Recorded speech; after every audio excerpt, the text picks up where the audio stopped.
Hello, everybody, and welcome to Problem Solve Her, a fun, cool, innovative, awesome podcast hosted by myself, Chloe, and my girl, Dagmar.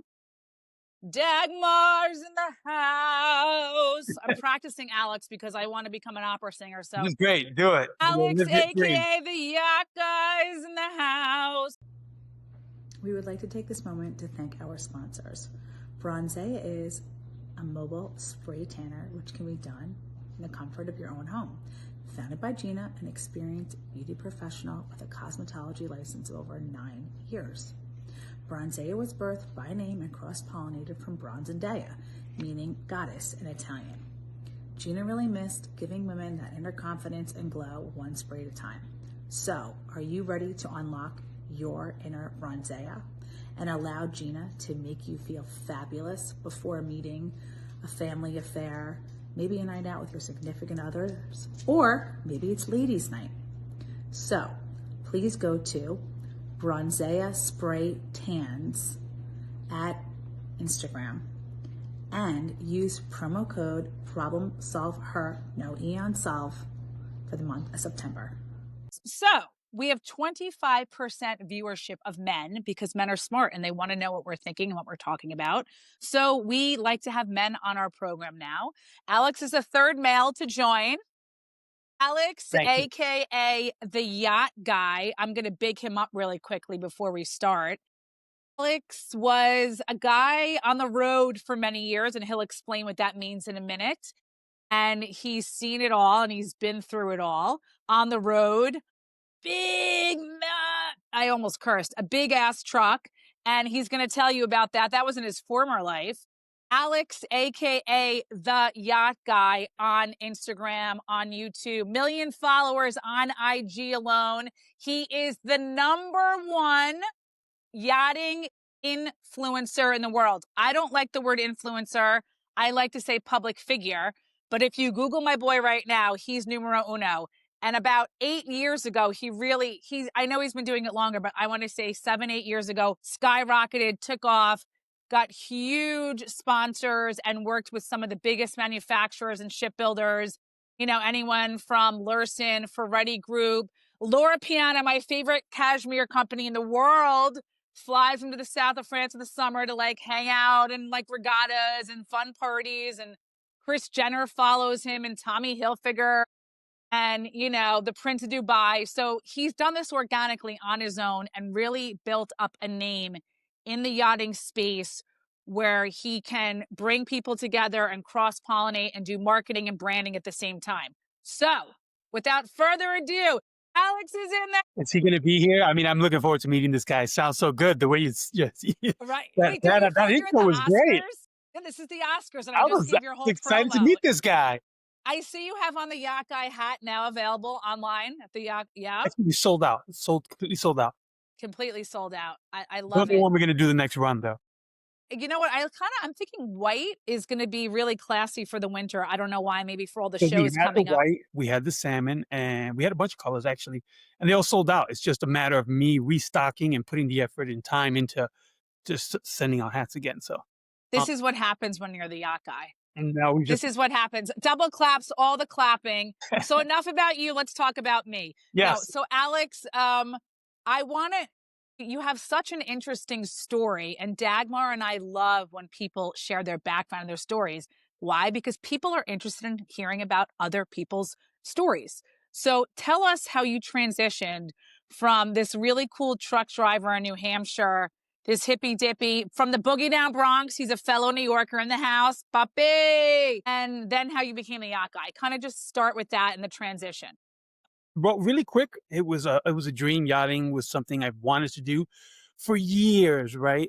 And it was a fantasy. It was a dream, you know. And the whole time through truck driving and a lot of tribulations of my life, you know, I would always look to yachting as my mental escape. So while I didn't have any connections to the yachting industry, I didn't know any millionaires or billionaires that were affiliated with yachting. Found myself constantly dreaming about it, you know, the see it, be it, achieve it model. Wherever I went, traveling around as a truck driver, as you know, I would always pause if I was at a stop, if I was even in traffic, I would be like, all right, I'm not in traffic. I am in Monaco. I'm on a yacht. I'm somewhere, right? And I would see myself there. And I would constantly say this out loud, I'm in Monaco. I'm in Cannes. I'm on a yacht. I'm on a yacht. I'm on a yacht. And I can't tell you how many times I've said that to myself prior to Instagram. And then Instagram comes along. I run out of storage on my phone during what was it, Newport boat show in Newport, Rhode Island. And my brother says, hey, why don't you download that new app called Instagram and you can delete all the photos from your phone? And I was like, oh, that's a great idea. I'll use it as a photo album. Right. So my intention was to use Instagram as a way to give myself personal motivation. I'd never met anyone who was interested in yachting or who had the same dreams as I did. So I do this, and then my brother says, hey, man, I've got 87 followers. You're never going to catch me. And I'm like, I don't even know what that 87. And I You have a million now. 87 is not even a quarter of a percentage of the point. crazy. I didn't even understand what he was talking about. And I was like, well, why would anybody follow you or me for that matter? He was like, well, people who like what you like will follow you. And I'm like, oh, well, that's cool. I've never met anybody that likes yachts like I do. Here we are 11 years into it. And I've never met anyone that loves, as boats as much as I did. So this was kind of cool. And the next day it was like 300 and something followers in one day. And I'm talking about, these are pictures But of what was the first thing that you posted? And do you remember the first post in the I hashtags? don't, but there is a photo of me standing next to a yacht on the docks in Monaco, and in Newport, Rhode Island. I've got this T-shirt with a heart, sacred heart on it, and I'm going like this, like check out this yacht. Like I wasn't even trying to pose for a photo; it was for myself, and that was the day, And that photo, if I looked it up, it was sometime in 2011. But Instagram shows my starting date 20, I think it said. But my only guess is that they did that is because I've deleted so many photos for like the first 2 years. Mm. They were so bad. They were like, I would literally see a magazine and click. I wouldn't even try to focus and just click, take a picture. Yeah, self-motivation. And then a few days later, It's look like out of focus. The hashtags are didn't wrong. even Your care. grammar is awful. Oh, I didn't even care. I didn't even put captions. I would just like I said, this was a photo album for me. It wasn't really to Right. talk to anybody. It was like your personal blog, but it happened to be on it. Literally personal. And it became this thing. And then about a year or a few months into it, I noticed it was growing, and I said, let me change my name from Alley Al, Alleyal, which is the name I had, to something cool. And it was raining, and I'll never forget this day. And I'm sitting in my car in traffic, and I'm headed to God knows where. And I couldn't think of a good name. And I had every name that's on Instagram that has to do with yachting, I had thought of, right? And then the Yacht Guy fell into my mind, and I said, I think I'll use that one for now until I find something that fits, because I'm not really a big fan of the Yacht Guy. So so something fits, I get something better, I'll use that, and it's stuck, And here we are, 15 It's years such a later, great name. and But even Instagram, and you're a whiz on the socials, and you're so good at technology.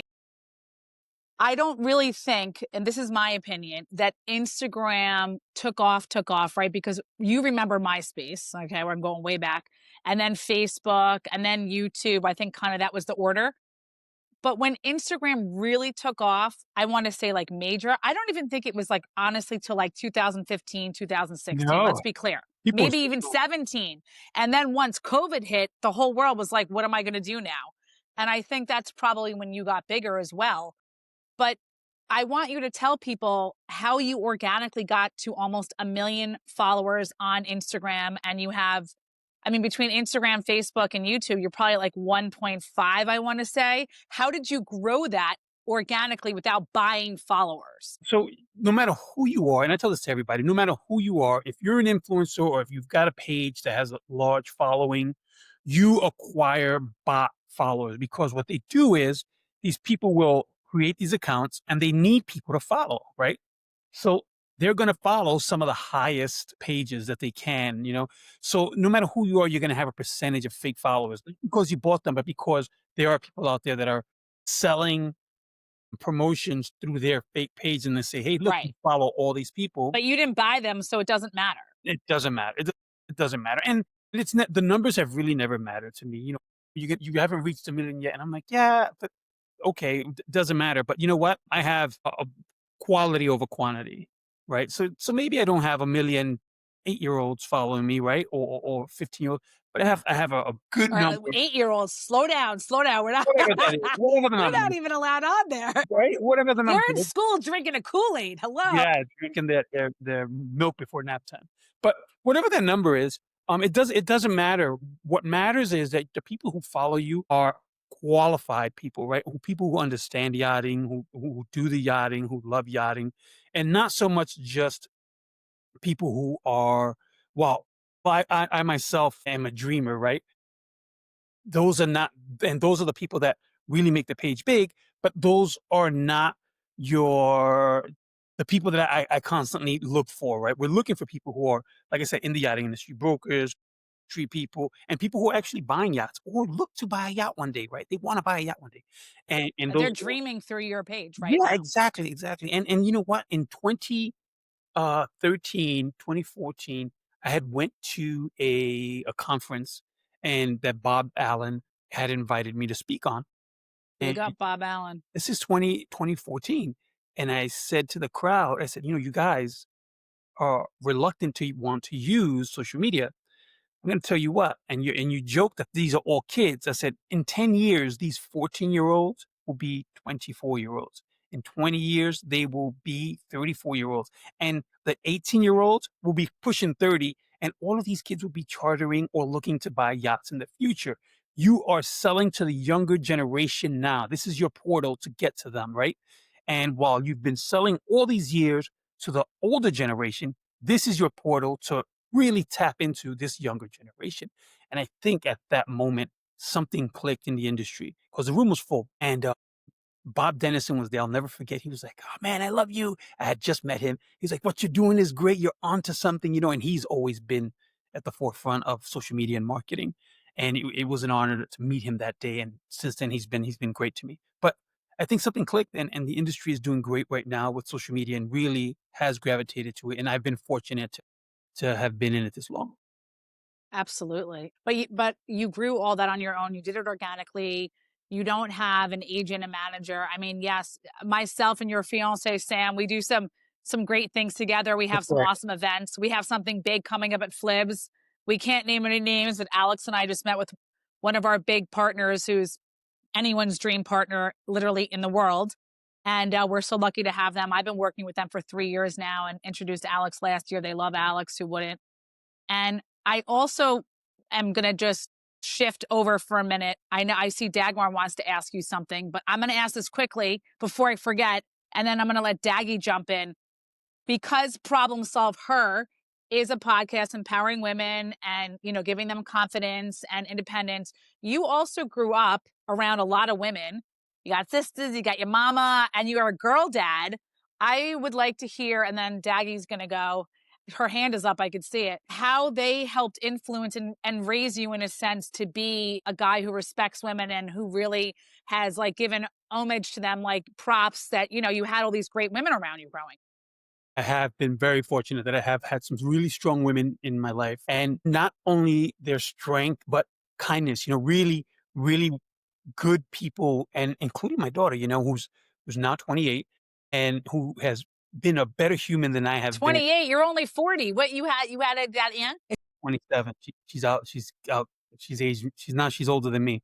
But no, but it's been I've been really fortunate, meeting a lot of really good, kind people and you meet people in your life that really sculpt you, right? And that influence who you become, right? And who you don't want to become. So while I've had both sides, the really bad side and the really good side, and I've been blessed in the fact that I have had the wherewithal to say, "Hey, should probably be going with the better part of this group here, right? Versus the not so nice part." And respect towards women in general, and a total admiration for them and what they can do has been a huge part of my life. And there's a lot of women now in this industry that have been that have what's the word I'm looking for? That have, yeah, I'm at a loss for words. No, that have kind of helped influence you in a They have sense been and huge been like mentors to you. mentors, exactly right. That have See, I been pulled the word out for you. We're so huge, similar. yeah, That's why we friends. but they have been huge influence on my life, and like I said, I think women naturally have the ability to be kinder than men, right? Men are can be a little abrasive. It's true. And if you're a man and you're fortunate enough to pick up on the kindness of women and the gentle side of women and be able to use that for yourself to help better yourself, then great. You know, it's you don't see it very often, but I've thank God I've been fortunately to fortunate to been pick some of that up. So thank you to you women. That was beautiful. Dagmar has a question. Daggy's in the house. Was beautiful. Did you always like yachts as you were a little boy? Was that your dream growing up? No, it wasn't actually. But a funny enough story is people tell you that life will give you hints of where you're going as you live your life, right?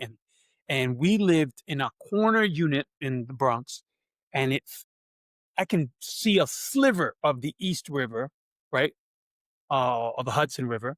I could see a sliver of it, and I would see the Circle Line, and then I would see some sport fishers go by, and an occasional yacht, or maybe 80-foot or 65-foot boat would go by. And I remember looking out that window and I would be captivated. I could stare for hours. And I always wondered, where are those boats going? And where are they coming from? Who's on them? Where did they get the money to get those boats? And I'm talking about 10 years old, right? Who are those people? And I would see them go by and I would really squint because you couldn't see them. All you see is a little tiny boat go by for 2 seconds. And I would sit there at the window waiting for the next boat to come by. And there's a Circle Line, all the people. And the next one would be a little small, maybe day boat. But I always wondered, who are these people? Where are they going? How do they have boats? I don't know anybody with a boat. Who the hell has boats? Where are these people? And once I moved out of that apartment and I got older, that became something of the distant past, something I didn't think about anymore. Then fast forward to the future, I'm back in yachting and that all played back in my head. I was like, man, I remember being obsessed with where are those people going and who are they? And here we are, right? And now I'm in the mix. That's cool. What did you want to do with your life as you grew up? I wanted to be a brain surgeon. Yeah, and I've always admired really, really smart people. I mean, like, you watch shows or you hear people speak, really, really affluent people speak, and the vernacular is really, and is vast and they're well spoken, and you're like, wow, so smart. And to this day, I'm fascinated by well spoken, well educated, really smart people, and I don't know if it's because it's something that I am not, right? But it just fascinates me, right? How lucky are you to be gifted with such a big brain, and so focused. And I admired that. So I think a part of me was delusionally thinking I could become a brain surgeon. I'm going to be not only any surgeon, I'm going to be a brain surgeon. And I had no idea what I was talking about, but that was a fantasy. That was a dream. And What happened to that? it went out the window. My grades said I could probably not be a brain surgeon, more like a hospital intern or something. One of those. Yeah, but you still manifested what you wanted because always in the back of your mind, yachting was there, being on the water was there, the marine industry was there. Yeah. Something was drawing you to it, and you literally are on the yachts. I am. You are. I mean, I'm not going to give out your itinerary for Monaco, but you have a pretty big trip coming up, and you are always invited by some really smart, really affluent, very successful people to travel with them Very in the kind Med, people. in the Caribbean, to go on these yachts. So you were asking who are the people that are on there? Well, honey, you are, because you will be joining some soon. Yeah. But I never asked you this, and I can't even believe I haven't. What would be your dream if you could write a check tomorrow for any yacht? What would be not the name, not like an Apple or anything that's like out there now, but I'm talking about like a builder, the length. Say feet, not meters, please, because then I'm gonna have to do up the math in my head later. What would be your dream yacht if you could buy it tomorrow? Are we talking unlimited budget? Yes, if you could buy any yacht tomorrow, who would the builder be? How many feet? Where is it located? Where are you going? Well, a yacht takes about 5 years to build, 3 to 5 years, depending on the size. So the size of my boat is going to be something like Eclipse. So we're talking about 550 with a shadow vessel behind it at about 200 feet. And the reason I say that is because Wait, you want your dinghy to be 200 feet and you No. want the 550. Okay, I love it. shadow vessel is going to be about 200 because I need it to be able to pick up. There's a boat called U-81. It's called Wingman now. It belongs to Mark Zuckerberg. It's his boat's shadow vessel. But I would want a vessel to be able to pick up and put in a 55 so that when I go to places like the Bahamas, 500-foot boat can't really get around in the Bahamas. So I can have my big shadow vessel drop in the 55 and I can just go cruising on my own while the big boat mothership waits out there. I can just do some cruising on my own, drop anchor, live the private yacht life, do my own thing, and when we're done, we just bring it back. They put it back on the big boat, and then the big boat, we take off somewhere else. So if I had unlimited budget, that would be a giant 5 feet. Keep dreaming. You've been dreaming so far and things are happening. Keep manifesting. Keep putting it out there. We would like to take a moment to thank our sponsors. Cafe Bastille originated in Miami, now has a location in downtown Fort Lauderdale for almost 2 years. Located steps from Las Solas and sitting on the canal, I can personally say I frequent there often. Their lattes are wonderful, hot or cold. The velvet pancakes just melt in your mouth. The pommes frites are on point, and the bottomless mimosas for brunch all day long are absolutely fabulous. For more information, please go to cafebastilledowntown.com. Yeah, put it out there for me. You're a guest on board. You're both guests on board. I'm a guest wherever. Hello. Anything I'm a guest now. Hello. You're going to be like, Excuse hey, me. you guys remember we brought the Yacht Guy on? Well, now we're on his 550-foot yacht doing our podcast. That's right. And Dagmar, you can bring all your kitties because you'll have plenty of space for all the let's not cats. get crazy now. Calm down. Okay, coming from a guy who has 2 dogs, 2 cats, okay, a dog that's 19. They have a 19-year-old dog. If you look at his face, Dagmar, you think the dog is like 14, maybe 13. Like just the face alone, you're like, wow, this dog looks really good. The coat looks clean. He's a beautiful dog.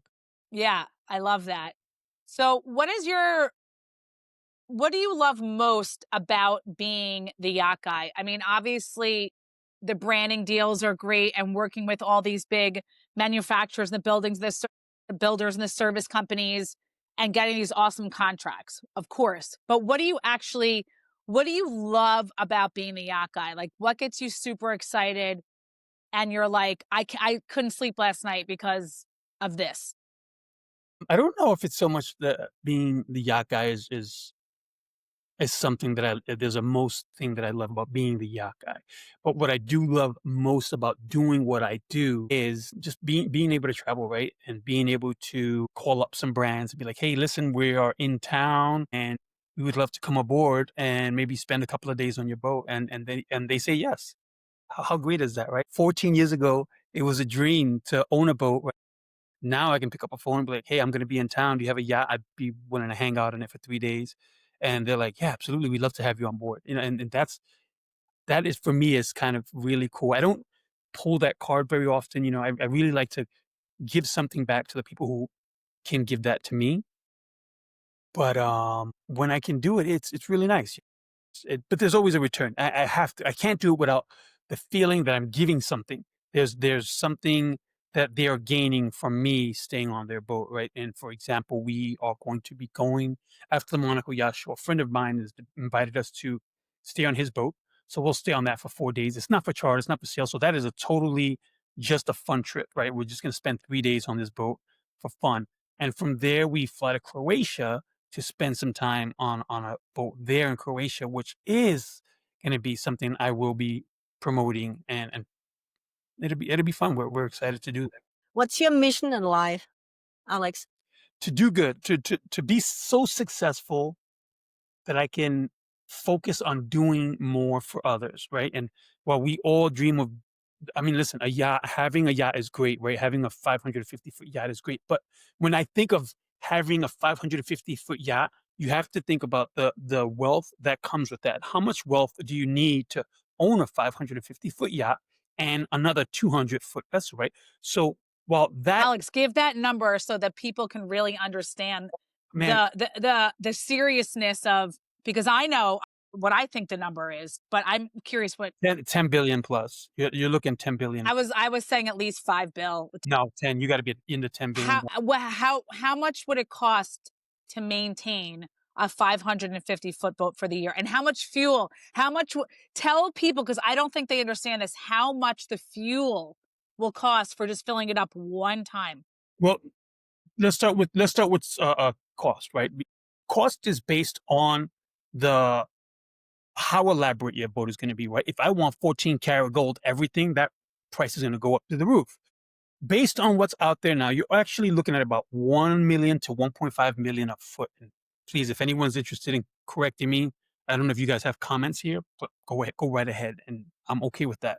So I'm 1 million to 1.5 million. So you're looking at a 550-foot boat. You're looking at 550 million and more if I start getting into tech, really high tech stuff, and and green stuff, and then I got the support vessel that follows us. It's another 200 feet. So now you're looking at another million a foot. So we're looking at about $700 million worth of two boats, right? And then the cost is between 10 and 15% based on the usage of the boat, and it's usually the original value of the boat. So if a boat is brand new, $100 million, you're looking at between 10 and 15% annually in running costs for each boat. $700 million, 10%, looking at 70 to 150 million, 120 million, something like that, right? In cost. How Now, much to fuel a 550 well, footer? we were One time. So we were on a 250-foot yacht, and that cost about 200,000. They said to fuel it up, right? Full tank. So if you're looking at that, so Dagmar, 200,000 to fill the tank. That's what people put down as the mortgage for their house. $500,000. You dream one day, I want to put 200,000 down, and I want to buy a $2 million house. I'm going to put 200 down. This is what it costs to fuel it. And how long will that fuel last if it's not consistently being chartered? Only 6 months, 8 months? Big boats don't get chartered, right? A small boat like that one, it might last you a while, depending on, again, this all depends on usage. Are you running the boat hard? Are you going far for long times? You also have battery time. So your batteries pick up a little bit of newer boats. They're more efficient. They do pick up, but not by much. So again, it's usage it plays a big part. So to give you a solid number, it depends on how much you use the boat. Because if I bought a 250-foot boat and I hardly used it or hardly went anywhere, just went out to the ocean and back, it can last me all year long because I don't go anywhere. But if you're running across the Atlantic and back often, I mean, you're going to burn up fuel quick. Interesting. I want to know, I think I know this answer, but I'm going to leave it in my head until you actually say it out loud. Regardless, I'm like, yeah, that's what I was thinking. What is the most impressive yacht you've personally ever been on? And why? Man, there's so... This is for all the dreamers, all your dreamers that are following you right now. They want to know these things. So when they can maybe one day, you never know. It's tough. It's tough to say because there are some small yachts that I've been on that just blew me away, right? Marlowe has a beautiful yacht. Fleming has a beautiful yacht. Pershing. It depends on what you like, right? For me, I'm not impressed by one specific yacht. I'm impressed what each yacht brings as that specific yacht, right? So something like a Fleming 88, right, is a small boat, 2 people can handle. It's a couple's boat. You can take that. It has so much space. It's open. Those trawler style boats I really like. I prefer the Flemings and those over some of the other ones that can, if you really needed to get somewhere, you can put the throttle down and get up past 10, 12 knots versus some of the other trawler boats will only get you 4 or 5 knots, right? As far as really big yachts, I mean, some of the stuff is on here is crazy, right? Like infrared hot tubs for 8 or indoor swimming pool. Onboard Eclipse, you have an indoor swimming pool. Ultra rich people problems. Indoor Ultra rich people problems. It's not a problem. It's a great problem to have. Yeah, but that's the saying. Yeah. I would be having that issue. Yeah, that cat is so funny. It's killing me. It's too funny. That's only one of the cats. There's a lot of kitties around there. It's a needy kitty. Very needy. It's so funny to watch. They close the door, they get worse. Yeah. Oliver's not being needy right now. No, I don't even say his name. He's taking a nap right here. What is the... Oh, sorry, Daggy. You had a question? Yeah. My goal is to get to know you, Alex. Okay. And I was wondering what drives you, because it sounds like as you grew up, life was not easy. And then knowing that you were a truck driver, right? What kept you going that you never gave up on your vision that there is a better life for you? I think even growing up as a very young kid, I remember sitting on the steps or the stoop near in our buildings or walking through my neighborhood, and it was really not great. And I would always tell myself, man, there's got to be another world outside of this neighborhood. And I would hear people say, I've been living around here for 30 years, for 50 years. I've been living in this neighborhood. And I'm like, and you've never gone anywhere? This is it? This is as much as you've ever seen this neighborhood. This is all you've ever seen.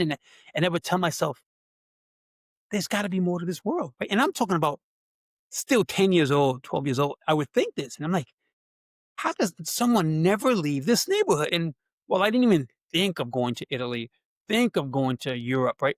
I was just thinking about Texas, maybe Florida, somewhere, anywhere outside this neighborhood, right? Because we only know what we're influenced by.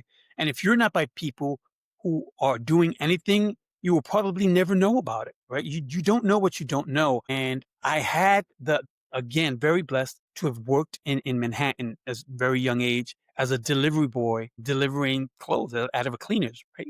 And I would go to these massive buildings on 89th in York or 76th in York Ave or the North End of Manhattan. And Fifth Avenue, Madison, well, it's just some money. Park Ave, And I would go out there and I'm like, Central Park West. these people don't live in my neighborhood. What are they doing? Right. And I was always very curious as there's gotta be more. There's gotta be more. Right. And that's what I think kept me moving towards more.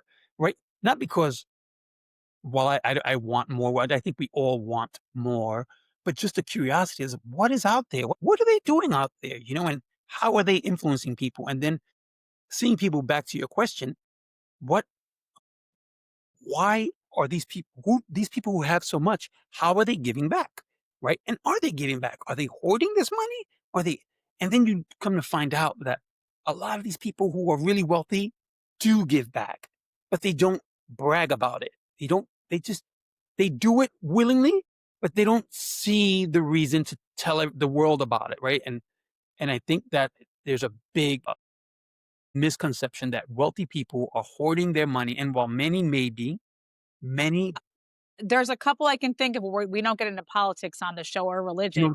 There are several that are some of the richest in the world that do not give back at all to any charities, to any cancer research, for anything for children, anything for global warming and for world hunger, just saying. However, there are like Bill Gates and Warren Buffett's of the world, and there are plenty that have, like, they're worth 50, 70 billion, $100 billion.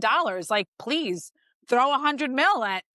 But you're right, some of them do give back to a lot of charities. There's many, and particularly in the yachting industry. And the yachting industry, and I don't mean to get off topic here, Dagmar, from your question. What pushes He'll circle back. Just to be clear, what pushes me to continue to go forward is to hopefully one day reach a point in my life where I can look back and really give back to the communities, right? Where I grew up and people who don't have, people I love very much. I can give back and retire them, friends, family, and have so much money that changing someone's life is just not a big deal, right? Let's suppose you and Chloe, for example, I'm worth now $100 billion. Why would it hurt me to put you both in a position where maybe you're not filthy rich, but you don't have to worry about bills anymore, right? Well, we thank you for that, but our podcast is going to pop off, and we're all three of us are going to have so much money that we can all help other people out. That's right. And that's the goal. The goal is to just help more. Yeah. Are these values you're raising your daughter with, what you learned in your life? I would hope so. I mean, she's a good human in her own right, and she's taught me a lot, and while she was really young in school, a kid would mess with her. And I come from a really tough neighborhood and I was a tough kid. And my answer to other kids picking on me was to strike back. And her answer to that was like, Dad, we do not hit people. That's not polite. You have to be kind. And this kid, this is who she was growing up, even today. She's just a good human, and I'm fortunate to have her in my life. And yeah, so That's amazing. A lot of what you keep saying, because Dagmar always asks the harder questions, right? I kind of come from a more funnier, creative, I'm so cool side, but then she asked them, and then I think about them as it's marinating. But a lot of what you said is this little kid, and we see this in movies all the time. We're all dreaming about something. We're sitting, we're watching out the window, we're wishing we're somewhere, but you literally manifested not only knowing what was outside of the boogie down Bronx and the state of New York, but New York happens to be, the best state in the US, New York City. Oh my God, it's Manhattan, like you said. But you went one step further. I mean, you just gave us your itinerary. You're going to Monaco. By the way, Dagmar, I know this. Alex is literally a celebrity at the Monaco show. Everybody comes up. It's the Yacht Guy. And for those that can't see, Alex is 6'4". He's a big guy. He's the Latino Jeff Goldblum. I always tell him that. He looks like the actor Jeff Goldblum. He has Alex. he has a very cool look, and he dresses in all his linens and the hat, and everyone's like, you can tell he's somebody when he walks by. You would stop and look at him and be like, wait, who is that? Is that somebody? Right? So I think that he's still dreaming and he wants the yacht one day. You know me, at 125 San Lorenzo, I'm happy all day long. But I love that you're still dreaming at your age. You're still young, but that whatever happened as a child, those dreams and aspirations have gotten you to where you are now, because you're like, I have to see more. You've been all over Europe, all over the Caribbean. So it's really nice that for people to listen to this, because there's a lot of dreamers out there, whether they're dreaming about, you can be a brain surgeon. If you wanted to, you could have. You had to go to a lot of school to do it. But there are people, listening and watching right now that are like desperate to be a professional athlete, or, they want to be an attorney because everyone in their family is, but they feel like they're not smart enough to do it. As we say, Dagmar, what's Nike's slogan? just do it. We would like to take this moment and break in the episode to thank our sponsors. Robin Lord Law is New Jersey's premier criminal defense attorney for over 2 decades. Robin believes in justice for all and an aggressive legal approach in the courtroom, defending her clients with facts and passion. With an extremely high success rate, Robin has caught a lot of attention in the media with her bold approach in the courtroom and fabulous style. For more information, please contact Robin directly at robinlordlaw.com. It's one of the best slogans of all time. Just do it. Everybody can dream a little dream, man. Anything is achievable if you try. I agree. I think if your dream, I think the dreams are usually more probable to come to fruition if there is some good intention behind it, right? If I dream of being rich and being a rich, hoarding person, greedy, and I mean, there's a possibility that might come true, but if you dream to do better, if you dream to do better for yourself so you can do better for others, I like to think, or I like to believe that your dreams have a higher rate of coming to reality than Right. Success. Absolutely. That's a really great point. I love that. And I love that, Dagmar, Alex is similar to Dylan in the sense that he's not afraid to show that vulnerable side and that softer side, because a lot of men, we talk about this a lot, Alex, on our episodes. Men have to be so masculine and I'm a man, I'm macho, I'm a man. But it's nice to see when a man can be a little vulnerable and show that softer side and say that women are kinder than men. And that's what you love about that femininity in women. And that, growing up around all these strong women. And yeah, the Bronx is tough, man. For those who don't know, the boogie down Bronx is no joke. Yeah. But I love that you're able to share that side of you. And so that everyone can see all the sides of Alex, AKA the Yacht Guy, because those that are following you on socials and then, will watch this and go and listen and go, oh, that's really cool. I learned something about him. I see him at all these amazing events and parties, and he's, the Prince of Dubai is following him and Tommy Hilfiger. But this guy's really cool. He's down to earth from, New York strong. Thanks. And I love that. Thank you. I think I'm not just saying that because I love you as my friend, but it's well, the I truth. love you too. But I Yeah. think, and again, this goes back to it. You got guys who follow me on Instagram who are celebrities, and they just love yachts, right? It's not technically because of me, but I've been fortunate enough to build relationships with some of these people because I don't want nothing from them, right? And I like to think that they appreciate the fact that I'm nice and not pushy, and I try to be as genuine as possible, which is not And easy. you are. Well, But thank you are. That is who you are. it It's can not be you're not trying to. It's well, it can be just who you are. difficult in this industry, right? With all the glitz and glamour, you can get lost, and I see it all the time. People start off as, "I wanna be an influencer," or, "I wanna be in the industry," or, I want to be in the industry, and I'm starting with being the, host or the person who's at the stand at the entrance of the yacht brand or whatever, and then all of a sudden, now they've turned into this, commando when they're like, "Who are you? Don't you know where you are?" And I'm like, "You're the front door person. What are you talking about? You slow down." And it can get to them. So I try to stay grounded, and I have people around me who check me, especially my fiance. She'll definitely check me. But yeah, she's the check master. She'll bring me right back to the ground, keep me in check. You ain't no celebrity. Daggy has something to say. Yeah, I just was wondering, when you're looking back at your life, what was one thing you regret not doing? There's so many, right? But I Pick one. mean, you, oh I man. told she goes hard. Oh, by the way, she saves the best one for last, like right when you Already have think we're the about to end the episode, and they're like, "Oh," everyone's like, "Oh, that was pretty good. It wasn't that hard." And then she looks at the time, and she's like, "We're winding down now. Let me throw it out." Well, I regret not starting this sooner, right?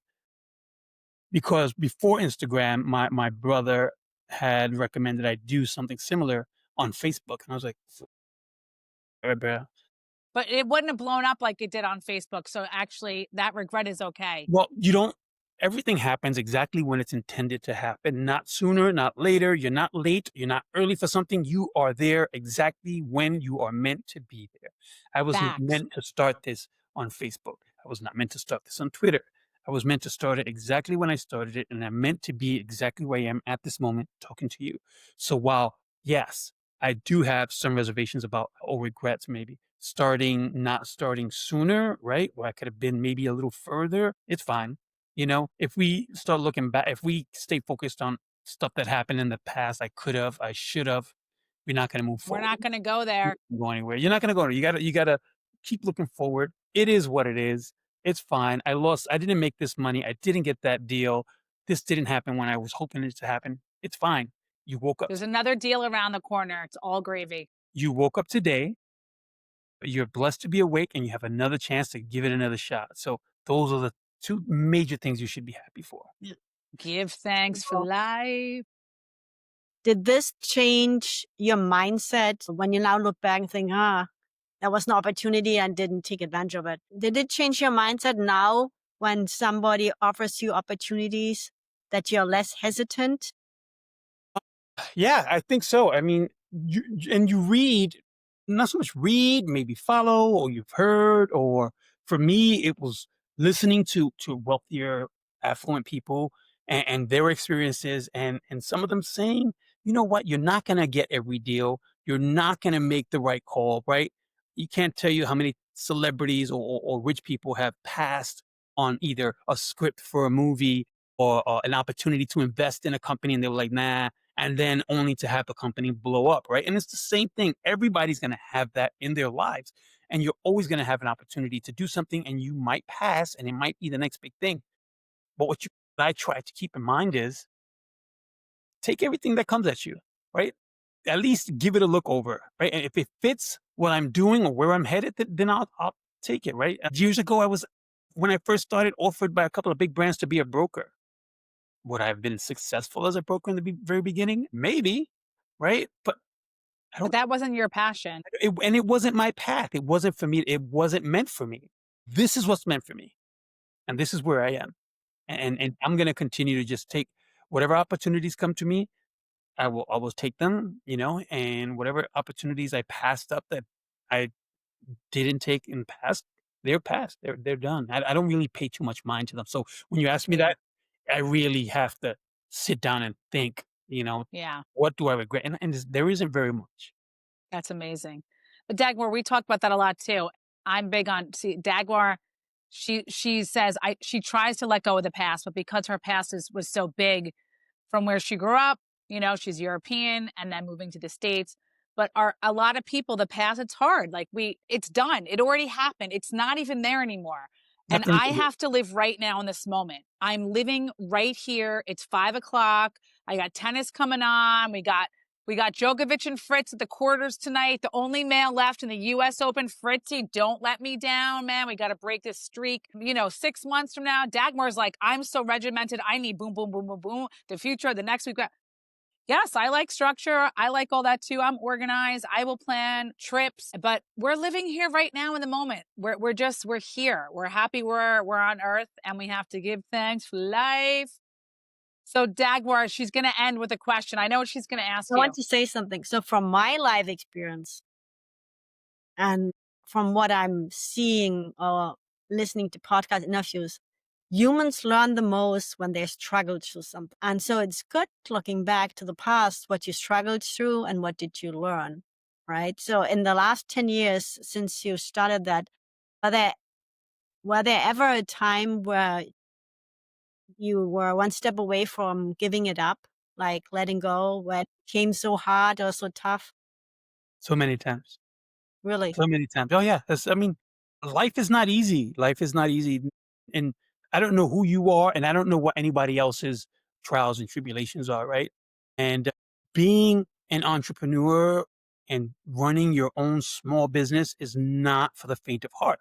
Because let me tell you, your life is a roller coaster. One day you're on the top, right? And then the next day you're at the bottom. And the next day you're on the top, and the next day on your bottom, right? And then, excuse me, and then finding a way to balance that out is not easy. It's not easy, because today you made 75, $100,000, right? Let's just say. Then you don't make any money for the next 3 months, and that you've got to spread that out, right? So while you might give you the impression that someone is doing really well through social media, I try to tell everybody I'm close with and family, it's like, listen, I'm not rich by any means, I'm just getting along like you are, right? I'm not rich. I make what I make, and I pay my bills, and I get along. The goal is to get richer. Yes. The goal is to be more wealthy. Absolutely. Right. But there are many moments in life, and I don't care what you do, that you're going to want to give up. I don't care what you do. You're a person going to school to be a brain surgeon. I can guarantee you there's been those days before he became a brain surgeon that he was like, F these tests. I'm so sick of this. I just want to be done. Right. But he didn't give up. Today, he's probably one of the best brain surgeons. Right. Or a person in any situation. I wanted to be this. And either you gave up or you didn't. And the ones who finally made it to be wherever it is, they didn't give up. And for me, yes, there were plenty of times that I just was like, I throw my hands in the air and be like, I'm just going to get a regular job and then just go back to being a regular guy. Yeah. I really love what I do. Only Yeah. the strong survive in life. It sounds a little cutthroat, but my dad told me at a very young age, the strong survive. It's just like the famous Billy Joel song, right? I want to laugh with the sinners and cry with the saints, because, it's like only the good die young. It's so sad, but you have to be tough in life and strong, not in a negative way, but you have to push through. And what you were just saying before is the same in growing up in commercial real estate. I'm on this huge, massive deal. I put 2 years into it. Sometimes the deal doesn't even go through. Sometimes it closes. I don't have anything. It's 6, 8 months later. I'm like, damn, I haven't closed a deal.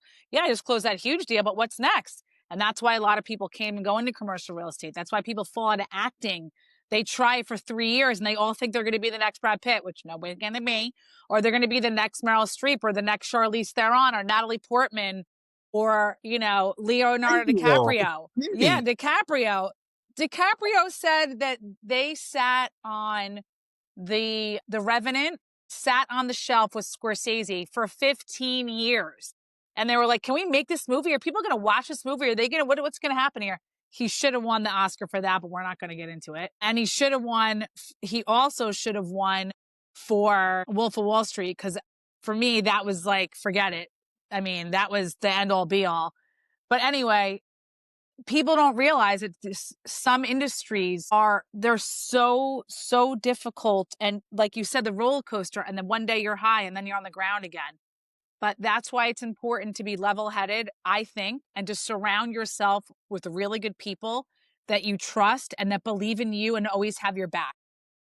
Yeah, people that love you and are willing to Yeah. support. And they don't have to support you. You don't need support financially. You don't need support. No, I'm not talking financially. I'm talking about support you, people around you that support what you're doing. Yeah, holistically, emotionally. Forget fun. No. I'm Most not talking importantly, about you money-wise. need to believe in yourself, because no matter how many people believe in you, if you don't believe in yourself, if you don't say, I can do this, right? Forget about your background, forget about where you came from, forget about where you were. It's where you are, right? Where you want to be. And you don't always need to know the path. You just have to believe in yourself and say, I can get there. I know I can. Even when everybody else says you cannot get there and all the cards are against you and the world is against you and you can't get there. If you believe you can get there, you will get there. You just have Amen to to keep that, going. brother. One foot in front of the other. You'll get there. It won't be tomorrow. It might not be the next year, but you will get there. Dagmar, this is what we always say. We always say, believe in yourself and things will always come. Yeah. We love that. Yeah. What's the one message, Alex, you want to share with our listeners and with your followers? Just if anybody's thinking about doing anything, especially you brain surgeons out there, the world needs you, doctors and stuff out there. Don't give up. Don't give up. Nothing is easy. Nothing worth having, they say, is easy. Right? That's that saying. Nothing worth having is easy. And it is true. It is true. You will find yourself in positions where you think the world is just crumbling down, man. And that's when you need to really dig in and just be like, I just need to get through tomorrow. I just need to get through today. I just need to get through this hour, right? Just through this hour. And you just keep doing that and you can get through anything. You can get there, you know, and I'm personally a little lackadaisical when it comes to doing things, you know, and be like, I gotta get this done. I gotta get this. Now, listen, I'll be the first to admit sometimes. Yes, he is. Yes, he is. And he's not good with time management, but it doesn't matter. We love him the same. You anyway, but push through, man. And when things get really hard, just push through, you know. And for anybody who's watching this, you know, somebody loves you. People believe in you, even when you don't think they do. We love you. There are people you don't even know love you that are you know, that are around you that love you and are secretly rooting for you. They just don't have it in them to say, and hey, you keep going, because they feel either corny or something. But there are people who are rooting for you, believe it or not. They're all, myself included. Awesome. I love that. That's amazing. We That's thank you, Alex. Alex, tell people where to find you. You can find me on any social media platform, mostly on Instagram, The Yacht Guy, YouTube, The Yacht Guy Official, Facebook, The Yacht Guy, anywhere that's The Yacht Guy. You can find me. So thank you, lady, so much for having me. And you can find us at ProblemSolvHer on our website, on IG, and Apple, Spotify, and that's ProblemSolvHer, no E solve. And it's a play on words. Alex, we love you. We hear you. We see you. Thank you for joining ProblemSolvHer. As the third male, that's how we save it for the big males to come on. That's the world's largest influencer at the Yacht Guy, everybody. Thank you and God bless. Take care. Thanks so much for having me, and have a great rest of your week. Thank you too. We love you. Bye-bye. Bye, everyone. Please note that the views shared by our guests are their own. We invite honest stories and diverse perspectives, but they don't necessarily reflect our opinions or serve as professional advice.